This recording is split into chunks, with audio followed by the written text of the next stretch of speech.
se podría inferir que en la sociedad politeísta donde vivía Abraham, Yahvé ya era conocido entre los muchos dioses del entorno. Sabemos del patriarca y según el relato del Génesis, aparentemente Abraham no era el único que conocía a su Dios. Génesis nos dice: entonces Melquisedec, rey de Salem y sacerdote del Dios Altísimo, sacó pan y vino y le bendijo diciendo: bendito sea Abraham del Dios Altísimo. En la tradición cananea, el título de Dios Altísimo, el Elión, se refería a Él, el Dios supremo del panteón cananeo. Él era considerado el creador del cielo y la tierra, padre de los dioses y figura central del sistema religioso. Este nombre aparece en textos ugaríticos y también se conserva en la Biblia, donde en algunos pasajes Yahvé es identificado con ese mismo título. Esto indica que, en el contexto bíblico más antiguo, el Dios de Abraham fue asociado con una figura ya venerada en el entorno cultural y religioso de Canaán. Que el mismo título se use para ambos no significa que fueran el mismo ser, pero sí sugiere que Yahvé no era aún un Dios exclusivo, sino uno entre varios nombres de autoridad divina en la región. Además, el hecho de que Abraham visitara santuarios politeístas muestra que su Dios podía ser reconocido dentro del marco religioso de otros pueblos. La exclusividad de un solo Dios aún no se había establecido, y se percibe en Abraham una actitud de respeto hacia los elementos de culto pagano que él también empleaba con propósitos diferentes. La existencia de un sacerdote revelaba fieles, es decir, había creyentes, como Abraham, que visitaban el lugar con frecuencia. No hay razón textual sólida para afirmar que este sacerdote era exclusivo del Dios de Abraham, salvo por la interpretación posterior que hace el escritor de Hebreos en el Nuevo Testamento. Sin embargo, si comprendemos la religión de aquella época dentro de su contexto histórico, podemos deducir con bastante seguridad que Melquisedec era el encargado de un santuario politeísta donde también se veneraba al Dios de Adán. La diferencia que hizo Abraham fue que lo abrazó como su único Dios. Aún así, el monoteísmo como fe no existía aún ni se entendía como lo haríamos hoy. Dios lo establece formalmente más adelante con el Decálogo o la Alianza. Mientras tanto, la misma familia de Abraham y sus descendientes continuaron usando formas religiosas recogidas en Sumeria hasta Canaán e incluso hasta después de la destrucción del templo. Una prueba evidente del poder que la religión politeísta de sus ancestros tenía sobre Israel es el famoso episodio del becerro de oro, construido para adorarlo mientras Dios mismo hablaba con Moisés. La tensión entre el monoteísmo emergente y el politeísmo dominante no desapareció con Abraham. Su descendencia continuó reflejando esa lucha interna durante generaciones. Después de la muerte de Josué, los israelitas comenzaron a adorar a los dioses cananeos, especialmente a Baal y Astarte. El rey Salomón, influenciado por sus muchas esposas extranjeras, construyó altares para deidades paganas. Jeroboam, primer rey del reino del norte, Israel, hizo 2 becerros de oro para evitar que el pueblo subiera a Jerusalén. Conocía bien la inclinación religiosa del pueblo y decidió tentarlos con aquello que más deseaban. En el reino del sur, Judá, el rey Manases, restauró los altares paganos y adoró a todos sus dioses. Incluso después de la destrucción de Jerusalén, los judíos que huyeron a Egipto continuaron adorando a la reina del cielo, una deidad que probablemente derivaba de la diosa sumeria Inanna, aunque ya entonces era conocida como Astarte. Durante el exilio en Babilonia, el profeta Ezequiel vio en visión a los ancianos de Israel adorando imágenes en secreto dentro del templo. La idolatría fue constante en la historia de Israel, desde antes de ser nación hasta mucho después de su dispersión, porque esa era la cultura religiosa en la que habían nacido. Una de las características más notables del entendimiento espiritual que recibió Abraham fue el monoteísmo incipiente. Esa fe singular luchó por florecer en un entorno profundamente hostil a la adoración exclusiva de un solo Dios. La fe de Abraham fue canalizada a través de formas rituales heredadas del politeísmo, y así llegó hasta los tiempos del cristianismo, que finalmente reemplazó el politeísmo como el sistema dominante. Aunque Abraham conoció al Dios único, verdadero, no fue sino hasta Moisés que el monoteísmo se establece como ley espiritual perpetua. Fue entonces cuando Dios eligió un pueblo para sí, con la intención de que fuera ejemplo de su gobierno entre las naciones.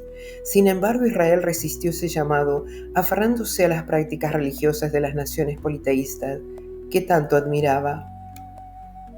Abraham, nacido en Sumeria, junto con su familia, vivía en Harán con su padre Terah. Cuando recibió el llamado de Dios de dejar su tierra y dirigirse a Canaán, al llegar cruzó el país hasta llegar al santuario de Siquem, donde se encontraba la encina sagrada de Moré. Génesis aclara en el pasaje que en ese tiempo los cananeos habitaban el lugar. En la religión cananea, los árboles sagrados eran símbolos de la presencia divina o del acceso al mundo espiritual. Las encinas y otros árboles grandes, como el terebinto, eran considerados árboles sagrados por los cananeos y por otros pueblos del antiguo cercano oriente, incluidos los fenicios y arameos. Los lugares altos con árboles sagrados eran usados como santuarios al aire libre. Por eso los profetas de Israel denunciaron en varias ocasiones el culto debajo de todo árbol frondoso, debajo de toda encina o árbol verde, como dicen en Segunda Reyes o en Jeremías. En la mayoría de los casos, los lugares altos eran altares o santuarios erigidos en colinas, montes o plataformas elevadas usados para sacrificios, adoración y ritos religiosos. Lo primero que hace allí el patriarca, según el texto, es levantar un altar a Yahvé. Estos altares no eran templos, sino montones de piedras que marcaban lugares donde se creía que había ocurrido un encuentro con lo divino. Sin embargo, con el paso del tiempo, muchos de estos sitios, al ser visitados por generaciones de creyentes y asociados a experiencias sagradas, comenzaron a considerarse santuarios. Y con el crecimiento de la comunidad o la necesidad de organizar el culto, algunos de estos santuarios rudimentarios fueron transformándose en templos y administrados por sacerdotes. Luego, el relato muestra que Abraham se desplazó hacia el Negev, pero debido a una gran hambruna, bajó a Egipto y más tarde regresó al punto de origen mencionado, donde instaló sus tiendas junto a la encina sagrada del amorreo Manré, en Hebrón, y allí edificó otro altar a Yahvé. Este accionar cobra más sentido si recordamos lo que dijo el historiador George Rokes, que las evidencias arqueológicas de templos del período Beyd a lo largo del Éufrates muestran que las villas antiguas crecían alrededor de un santuario, no de un castillo, como ocurriría siglos más tarde en Europa. Los santuarios entonces eran centros espirituales y comunitarios. En el relato bíblico se percibe que Abraham trataba esos lugares con gran respeto y reverencia. Luego viene el episodio en que Dios le promete descendencia, pero Abraham le pide una prueba, lo cual contrasta visiblemente con la imagen de fe inquebrantable que muchas veces se nos han transmitido del patriarca. Quizás deberíamos entender que todos, inclusive el llamado padre de la fe, debemos crecer en nuestra confianza en Dios. Recuerdo que cuando era una niña en la fe, también solía pedirles pruebas a Dios. Con el tiempo dejé de hacerlo porque aprendí a confiar en su palabra. Todo esto nos ocurre porque oímos, sentimos, pero no vemos lo que se nos prometió. A veces, sin embargo, todavía me siento tentada a pedir una señal, pero no porque no crea en lo que Dios me dijo, sino por mí, por temor a equivocarme, a que no haya sido Él, sino mis propios pensamientos. Dios puede hablar de muchas formas, en pensamientos, en una voz interior clara. A veces uno se da cuenta al instante de que no es algo generado por la propia mente, pero como sé que la mente es el campo de batalla de la guerra espiritual, soy muy cautelosa y desconfiada de cualquier voz recibida de ese modo. A veces no hay otra forma, y deben hablar así porque es algo urgente. Aún así, doy gracias a Dios que en mi caso la mayoría de las veces me habla a través de sueños. El texto continúa diciendo que Dios responde a Abraham respecto a su pedido de prueba, mediante un ritual conocido en el mundo antiguo, el pacto por corte de animales, una práctica común en Sumeria, Babilonia, Egipto y Canaán. Más adelante, ese pacto se confirma con la circuncisión, otra costumbre preexistente en muchas culturas semíticas egipcias y árabes. En el capítulo 18 se menciona que Yahvé se le aparece a Abraham en la encina de Manré, un lugar que ya había sido usado como santuario. Más tarde, en Berseba, Abraham planta un tamarisco, un árbol considerado sagrado también, e invoca allí el nombre de Dios. Todo esto muestra que Abraham establecía sus tiendas cerca de santuarios conocidos o árboles sagrados, y usaba estos espacios como puntos de conexión con lo divino. Incluso sus entierros reflejan esta lógica. Sara es sepultada en la cueva de Macpela, ubicada cerca de la encina sagrada de Manré. No fue una elección al azar, estaba situada en un entorno que ya tenía un carácter sagrado. Allí mismo Abraham había levantado un altar y allí eligió enterrar a su esposa. Más que práctico, fue un acto simbólico, unir el lugar de adoración con el descanso final, apropiarse espiritualmente del territorio y resignificarlo para su Dios. Jacob entierra a Raquel junto al camino, cerca de Belén, y levanta sobre su tumba un pilar. Aunque no se menciona un santuario, el uso del pilar, común en los cultos antiguos, y la cercanía a una ciudad simbólica, sugiere que ese lugar se convirtió en punto de memoria espiritual. Débora, la nodriza de Rebeca, es sepultada bajo una encina cerca de Betel, y el árbol recibe el nombre de Alon Bakut, que quiere decir la encina del llanto. En una cultura donde los árboles eran sagrados y los espacios naturales adquirían significado espiritual, este acto no fue casual, fue una forma de inscribir la pérdida en el paisaje sagrado, como ya lo habían hecho con piedras, altares y pilares. Estos hombres antiguos conservaron el único sistema religioso que conocían, uno creado por el hombre para honrar a sus dioses. Abraham no inventó nuevas formas, usó las existentes para dejar constancia de su Dios. Aunque no sea clara si en esos altares ofrecía sacrificios, es evidente que con sus actos Abraham dejaba marcas deliberadas en lugares sagrados del politeísmo como testimonio del Dios al que servía. El patriarca sabía lo que hacía. En el relato bíblico no se registra que Abraham ofreciera sacrificios a Dios, con excepción del episodio donde se relata el sacrificio de Isaac. Pero este pasaje es cuestionable por varias razones. Según la Alta Crítica, el relato del sacrificio de Isaac no pertenece al texto original del Génesis, sino que es una adición tardía, posiblemente proveniente de las tribus del norte de Israel, asociada a la fuente eloísta. Más importante aún, la idea de que Dios pidiera el sacrificio de un hijo humano contradice profundamente su carácter.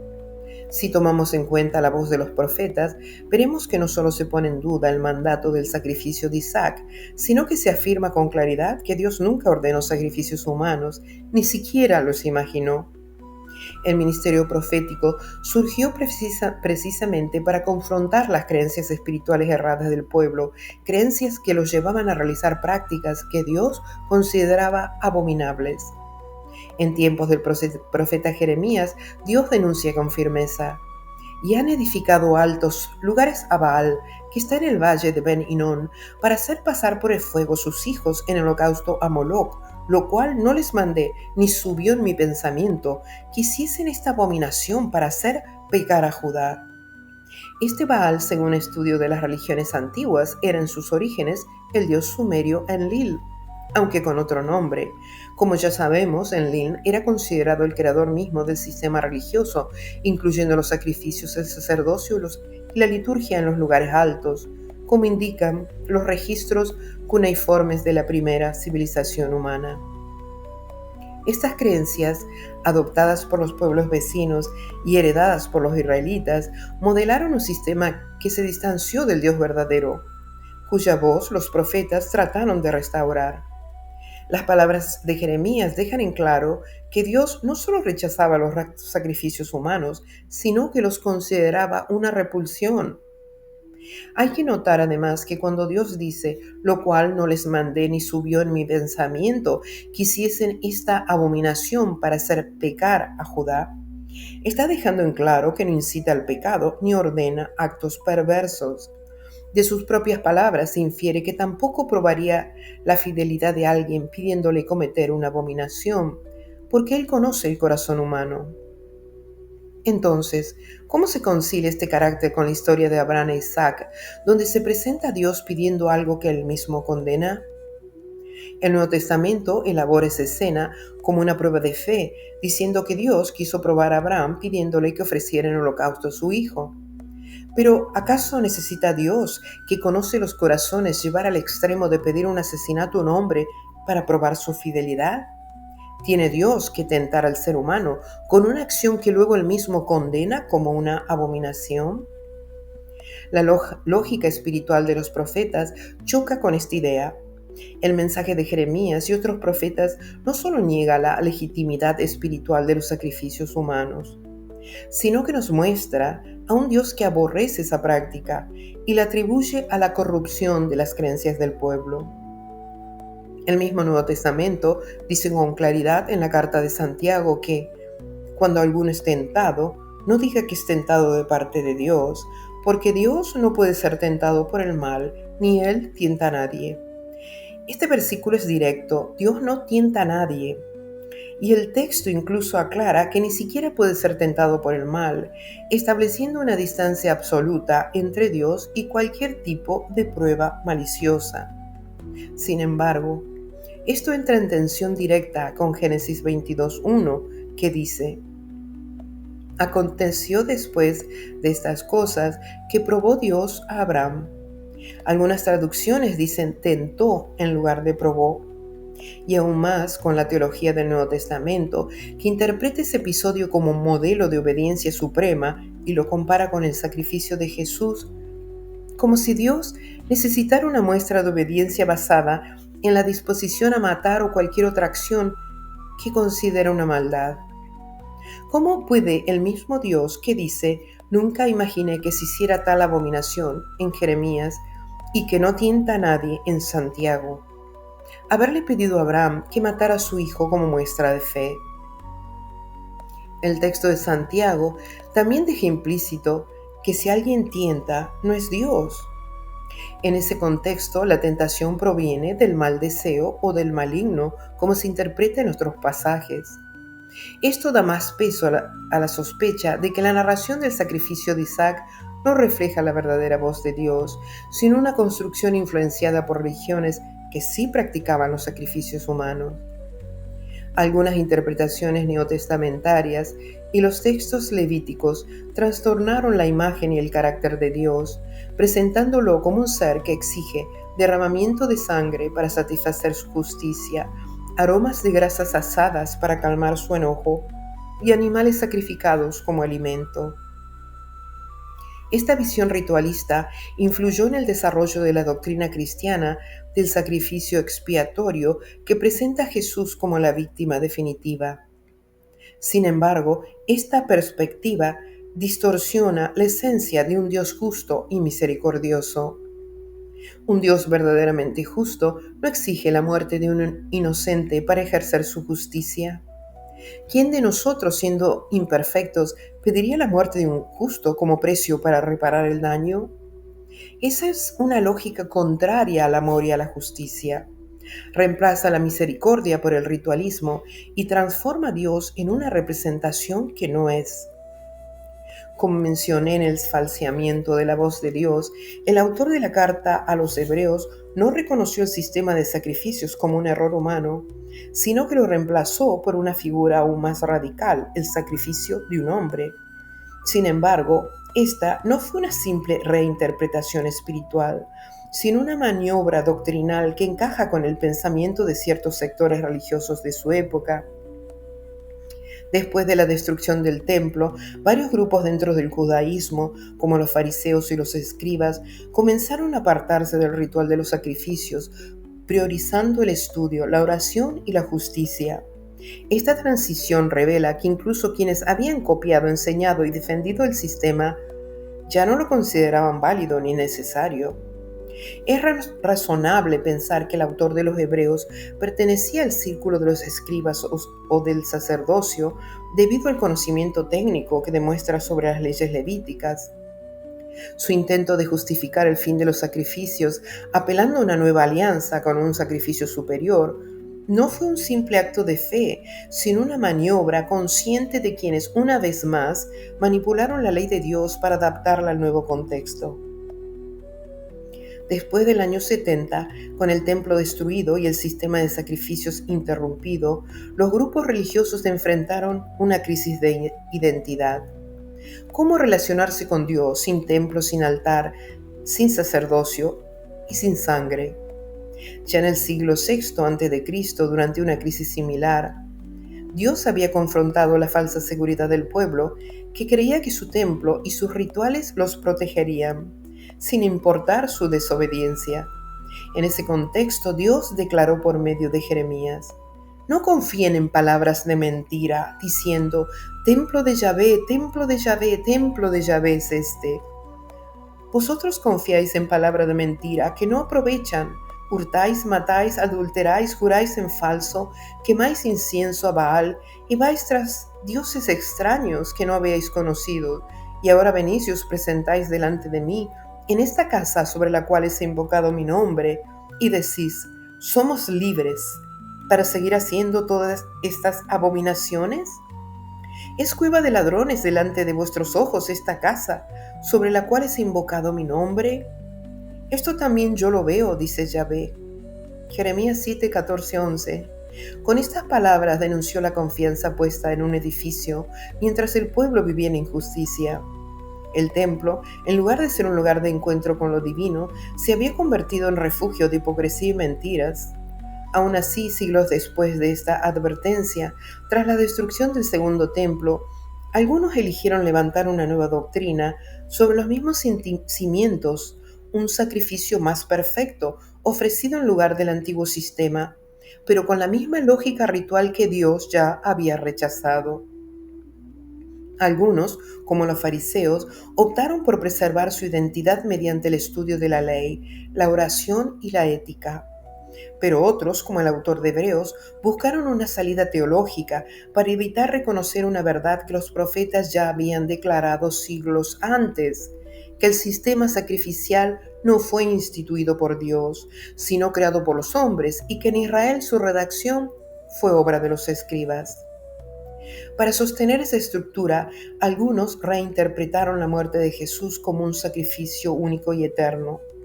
Esta fórmula resolvía dos necesidades al mismo tiempo: sustituir el ritual perdido y desvalorizado y justificar la continuidad de su creencia en el sistema religioso de los sacrificios dentro de un nuevo marco. Sin embargo, esta respuesta doctrinal no reconoce que el verdadero problema no era la ausencia del templo, sino el fundamento mismo del sistema sacrificial, cuya legitimidad ya había sido denunciado por los profetas. La misma casta de escribas, que escribió en nombre de Dios que los sacrificios eran estatuto perpetuo, vuelve ahora a declarar también en su nombre que han caducado. Pero Dios ya había advertido contra este falseamiento, porque falsificaron mi ley los escribas mentirosos. Jeremías 8:8. Y como dice también en la misma profecía que él nunca ordenó ni pidió sacrificios ni holocaustos. La carta a los hebreos se convierte así en la cara doctrinal de una decisión silenciosa que se venía gestando: la de abandonar un sistema ya en decadencia sin admitir su origen humano. Esta es la historia de un sistema religioso que se mantuvo, se adaptó y finalmente se disfrazó bajo nuevas formas, pero nunca fue reconocido por lo que realmente fue: una invención humana atribuida a Dios. En la tercera parte veremos cómo este sistema no solo sobrevivió, sino que sigue vigente hasta nuestros días. Gracias por estar por acá y por tomarse el tiempo de escuchar y pensar conmigo. Si les pareció valioso, no se olviden de dar me gusta, suscribirse y compartirlo con quienes crean que les puede servir. Nos vemos en la tercera parte. Un abrazo grande y hasta la próxima.